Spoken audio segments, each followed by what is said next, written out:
ఒక్క గ్యారంటీ లేకుండా, ఒక్క గ్యారంటీ అమలు చేయకుండా, 420 హామీల్లో కనీసం ఒక్క హామీ అమలు చేయకుండా, ఇవాళ ఒక్క కొత్త ప్రాజెక్టుకు ఇటుక కూడా పెట్టకుండా 1,62,000 కోట్ల అప్పు చేసినందుకు గవర్నర్ గారు ఏమైనా మందలిస్తారేమో రేవంత్ రెడ్డి గారిని అనుకుంటే, మరి అక్కడ కూడా గాంధీ భవన్లో ఒక కార్యకర్త చేసే ప్రసంగం లాగా ఇవాళ గవర్నర్ గారి ప్రసంగం సాగింది.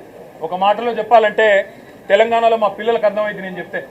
ఈరోజు నిజానికి తెలంగాణలో ఉన్న పరిస్థితికి సావుడప్పు కొట్టాలి, కానీ పెళ్లిలో డీజే కొడతారు చూసినామా, ఆ డీజే కొట్టినట్టు ఈ ప్రసంగం డబ్బా కొడుతూ గవర్నర్ గారు ఇవాళ రేవంత్ రెడ్డి ప్రభుత్వం ఏదో ఉద్ధరించింది. ఏం ఉద్ధరించింది, ఎవరిని ఉద్ధరించింది?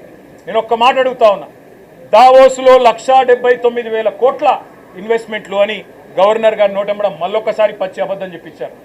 పోయిన సంవత్సరం మీరు చెప్పిన 40,000 కోట్లలో 40 పైసలు వచ్చినాయా? దమ్ముంటే రేపు ప్రభుత్వం శ్వేతపత్రం ప్రవేశపెట్టాలని చెప్పి మేము డిమాండ్ చేస్తూ ఉన్నాం బడ్జెట్ సమావేశాల్లో. పోయిన సంవత్సరం జనవరి 2024లో మీరు చెప్పిన 40,000 కోట్ల పెట్టుబడులు దావోస్ నుంచి 40 పైసలన్న వచ్చినాయా? దమ్ముంటే, ముఖ్యమంత్రికి చిత్తశుద్ధి ఉంటే ప్రవేశపెట్టండి శ్వేతపత్రం. మీ అన్నదమ్ములతో మీరు కుదుర్చుకున్న కాంట్రాక్టులు కాదు. స్వచ్ఛ బయో అనే కంపెనీ పెట్టి అనుముల జగదీష్ రెడ్డి అని రేవంత్ రెడ్డి గారి సోదరుడే 1000 కోట్ల పెట్టుబడి పెడుతున్నట్టు బిల్డప్లు ఇవ్వడం కాదు ఇవాళ పెట్టుబడులు తేవడం అంటే. ఇవాళ తెలంగాణ నుంచి పెట్టుబడులు తరలిపోతున్నాయి, ఇది వాస్తవం.